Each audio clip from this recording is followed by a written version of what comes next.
Hey, you listen to Wrestling Roundup on FreeFM 89.0. As always, I'm Grady Hooker, and live on Skype we got Josh. Hey. So we got Raw. We're going to start off with Raw. Lesnar and Paul Heyman making a monumental announcement that if Brock Lesnar loses, both of them packing their bags and getting the hell out of Oz. Well, that's interesting. I think only one of them will leave if Lesnar doesn't retain the title. Because I think Paul would be the reason why he lost the title in the first place.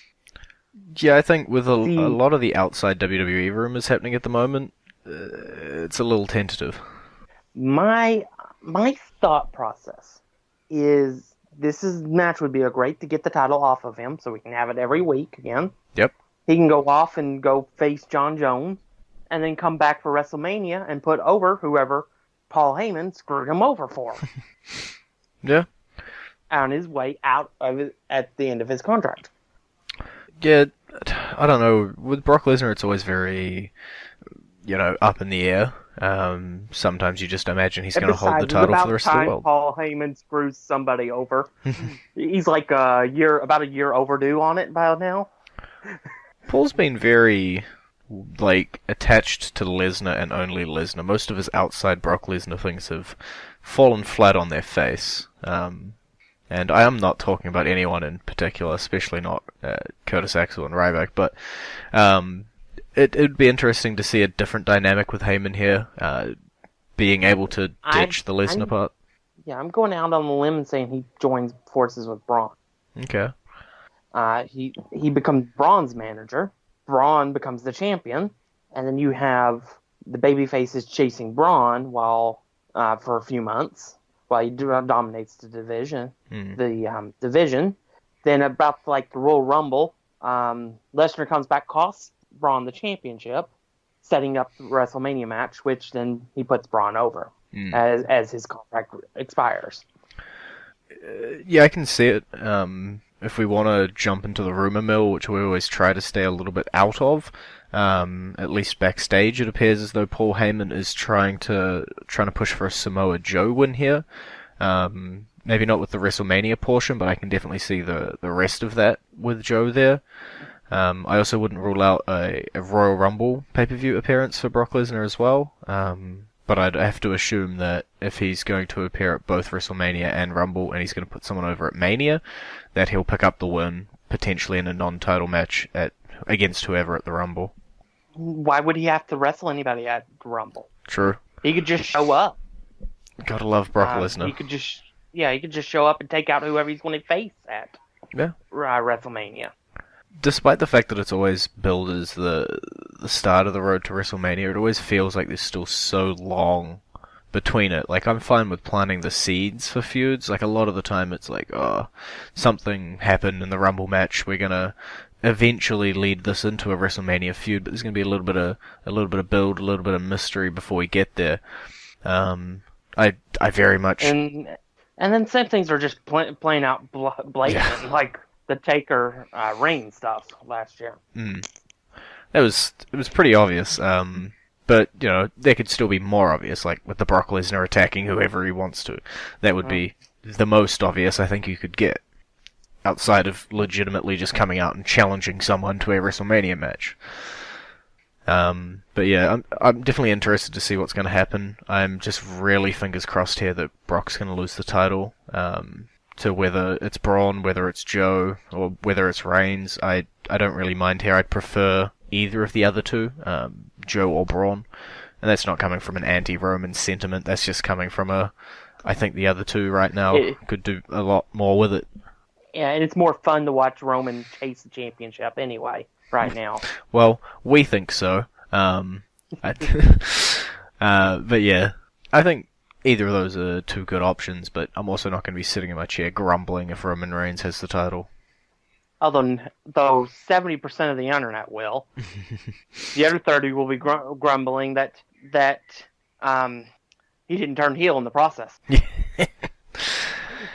We're still, whether you don't know whether he's going to turn heel or not, we got Seth and Dean here. Can Dean trust Seth? There's still a smidgen of trust issues there. Definitely very Team Hell No-ish feeling from from this. Or if you want, Kurt Angle and name not withheld for legal reasons. Yeah. It's definitely not as blatant as Team Hell No. We're not going to get any segments of them going to get looked at. But yeah, definitely the seeds are there with the Dean Seth stuff to be like, we're not fully trusting each other, but we're still going to be challenging for the titles. Whether they get them, that's a different question. Yeah, it's possible. I would probably, if I was going to book it, I'd probably have them go ahead and win the titles and hold them for a couple months, and then do the turn on. Have Ambrose then turn on Seth. Yeah. I would not, whatever I would do, I would not reform the Shield completely. That's the one thing I would not do. And I don't think it would be a good idea to have Seth stab Dean in the back again. Yeah. Yeah, definitely the obvious, well, not really, the one that makes the most sense is having Dean eventually turn. I find it funny that the people they'll be going up against for the titles, if the title match is officially set, is also a team that, didn't like each other, but learned to live with each other. It's sort of the opposite, like Cesaro and Sheamus were put together, or forced together, and then bonded as a team and came out better on the other side. These two were a team, they were bonded, and then they exploded. It's just sort of like reverse timelines hitting each other here. Yeah, kind of, but Dean wasn't really part of the tag team. True. As far as tag teams go. When they did the 6-man matches, yes. But it was Roman and Seth that were the tag team, and Dean was the singles wrestler. The guy who held on to a title and then never defended it. Yeah. Yeah, he held it for... He didn't defend it on television for 100 days of the 350 that he held it for. Yep. Just... Yeah, it is what it is. It happened. It was a period. But talking about mid-card singles title, Jason Jordan versus The Miz, might as well ink it in for SummerSlam at this point. Yeah, I think it's pretty much given. Miz is the perfect person to get Jason Jordan over. Because Miz can pretty much... You can put anybody against The Miz, that person will be instantly liked. Yeah. Because Miz is just that easy to hate. Yeah, we always talk about Miz being, like, the best possible heel, especially in all of these situations. You put him up literally against anyone, and they're going to come off really great. The match is generally going to be great as well. And if you can, hold yourself on the mic even a little bit, the promos leading up to the match are going to be great just as well. And so far, we're only couple weeks into the storyline as far as Jason Jordan goes. He's cutting some decent promos. He's definitely got the naivety down to a science. Yeah, I'm definitely behind him at this point. He has no reason for me to doubt him at this point. I think he can be successful as hell, especially with this role. And he had a new theme this week. It was a variation of the old theme. It was like they had inverted it or something. But it was definitely different than the American Alpha theme, which Chad Gable got to keep. Yeah.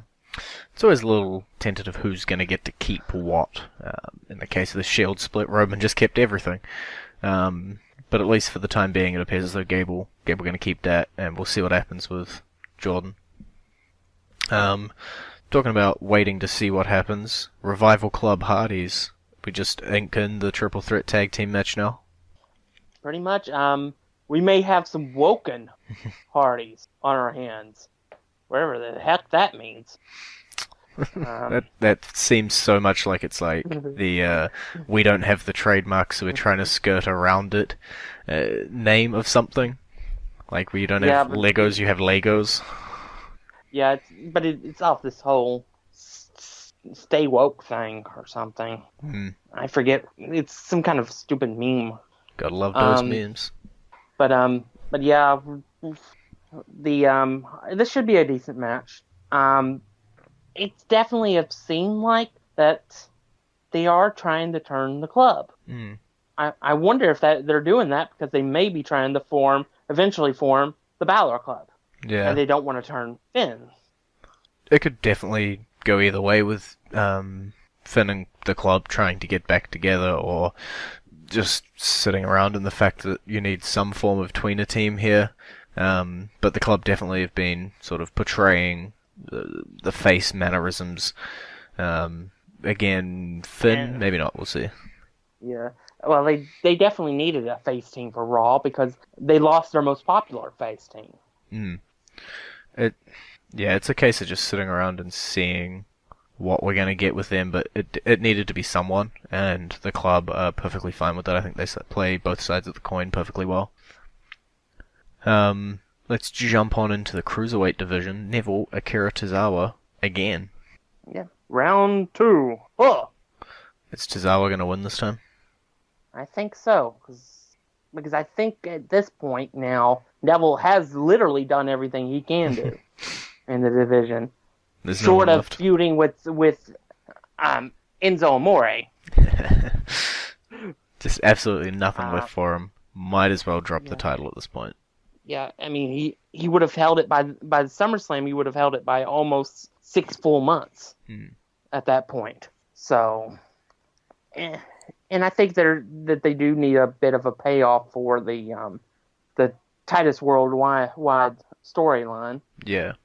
Unless the payoff is Titus screws over Akira Tozawa and Neville retains the title because Neville's the newest member of Titus Worldwide.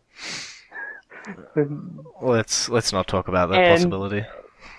And that sounds like something they would actually do. Yep. Let's just stick with Tozawa winning the title. I'm quite happy with that. Let's give that a thumbs up. Before you can give creative, more stupid ideas, let's jump on into the women's division. Bayley, is she injured? Yeah. I have no clue. It definitely looked like she was. WWE.com said she was. But who really knows? The internet seems to think she is as well, but the internet, not all the time fully factual. But it seems as though she may be, which does put SummerSlam in jeopardy. Yeah, it might. It might give everybody who wants Sasha Banks in the match what they want. Again, it's going to come down to a case of wait and see. It might be to the point where even WWE don't know how bad the shoulder injury is just yet. So we're going to play it off as really bad, and then if it's good, she can still make it in for SummerSlam with being the underdog who's still got an injured shoulder. But if it's really bad, then we can still swap her out. And we've told you she's injured, so you're not going to be surprised if we do. Yeah. That's basically what they said, was that at the point when they examined her, it was inconclusive because of swelling. So we're going to let her rest for a week, come back when possibly the swelling might be down some, then see what the damage is. Yeah. It makes sense. And we'll wait and see with the women's division what we're going to get with Raw. We got a little bit for SummerSlam if we need to build up a new program, and Bayley is legitimately out for SummerSlam. We'll touch on it. Triple threat main event. Pretty much everybody who's main eventing the Raw side of SummerSlam, other than Lesnar. Last thing on Raw before the break. Was it a good match? It was a really good match. Roman won, which shouldn't be a surprise. Except it seemed to be to 90% of the internet. Yep. But it was a really good match. It went on at the 10 o'clock hour, mainly because WWE actually wanted people to actually see the match. Yep. Because people tune out by the time the main event comes. So they put it on at the 10 o'clock hour and then put Cass and Big Show at the end because their segments had been pretty good in holding ratings. With one last, why not? Rightio, well, is there any rhyme or reason to your entrance theme selection this week? I didn't want to waste Nakamura. Fair enough. You made me, Google quickly. I was like, did Sean Benjamin come back? And I was really confused for a second because I wasn't watching it live. Apparently, I didn't know about it, but apparently there was a Twitter beef between him and Mia Yim. Okay. Interesting. I don't know what it was about or something. It seemed to spring up about something about... she said something about his father had a new son or something, because I think it's the whole... I think it had something to do with the Jason Jordan storyline. Mm-hmm. And then then he shot off something, and then she came back with WWE was calling and said psych, and showed a picture of when they were advertising that he was coming soon, and never did because of the injury. Yep. So yeah. There we go. That's how the song's relevant. Shelton Benjamin's theme.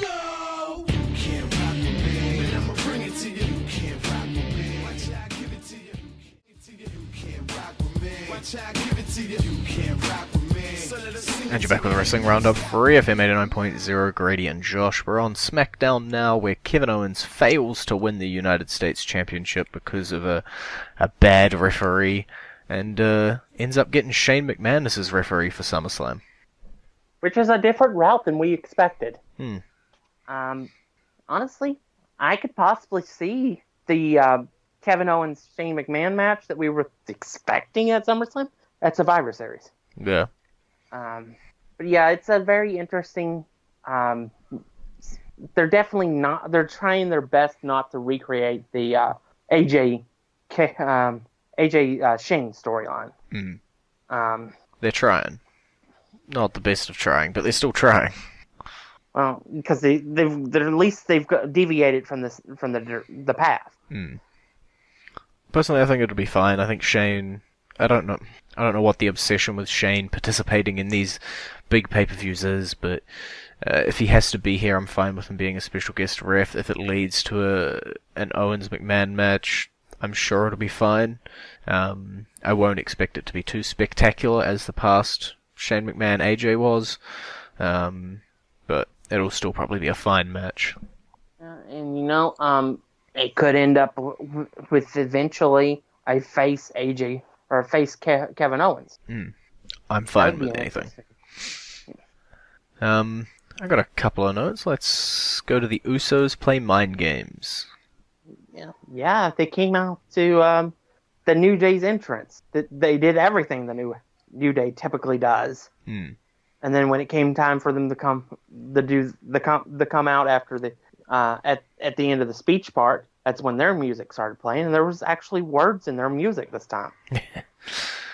Yeah, I think the obvious is New Day Usos. Pretty much obvious that we're building towards that at this point. 100% Usos nailing it at the moment. New Day being fairly entertaining as they pretty much always have been, but I think the Usos have stepped up their game recently to me and starting to show a much better side, something that I'm interested in seeing where it goes. Yeah. And we may still get to see those special New Day Tag Team Championships.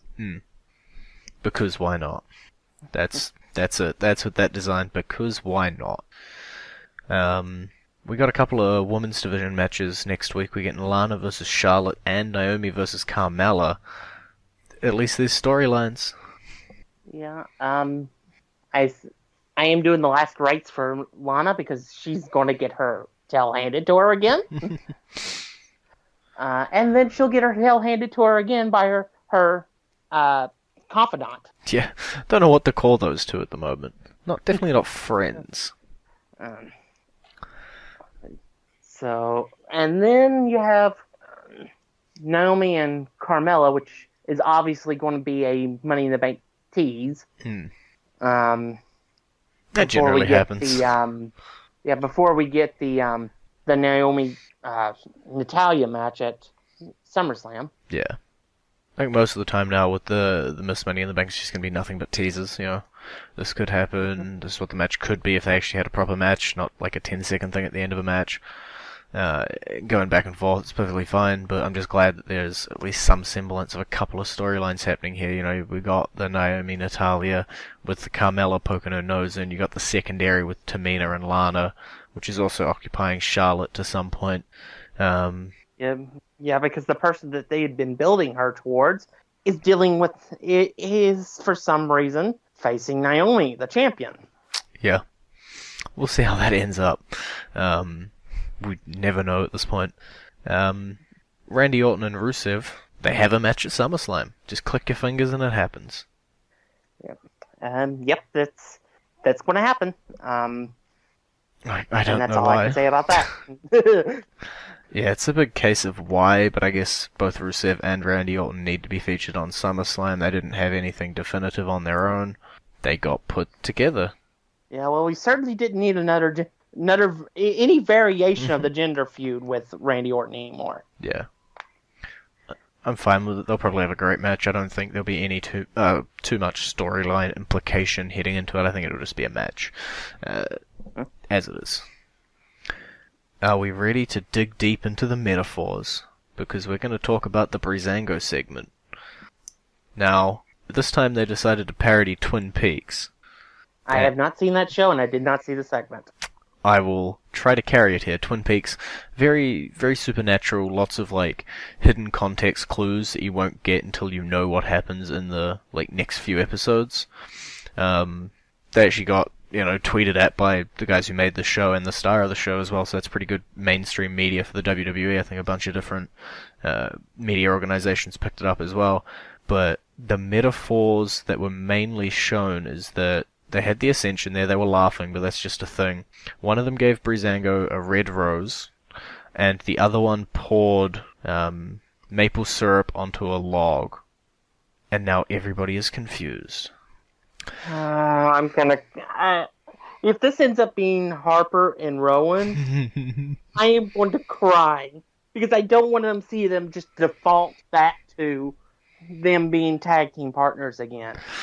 Yep, that's where I was headed. It's written on my notes right there. Rowan and Harper. Yeah, people are saying that. I'm like, I don't want that. I want sanity. Mm-hmm. Well, that's who I want this storyline to turn out to be. Maple syrup is Canadian. Eric Young's from Canada. Yeah. You got some, but you also got the lumberjack connection. I don't know. We'll have to wait and see, but to say all signs point to Rowan and Harper, maybe a little premature, but a lot of them definitely do point in that direction. I'm already ready to cry. Well, something that sure will put a smile on your face, John Cena, Shinsuke Nakamura. It was a great match. We're not sure if we got the ending we're actually supposed to have gotten, but we got a fantastic ending anyway. Yeah. Because from what I understand, one of the original ending was supposed to be Baron Corbin was supposed to come out and attack Nakamura for revenge from last week, only to end in thoughts to screw him over, but instead Nakamura would get the win because Cena got disqualified because he attacked Nakamura.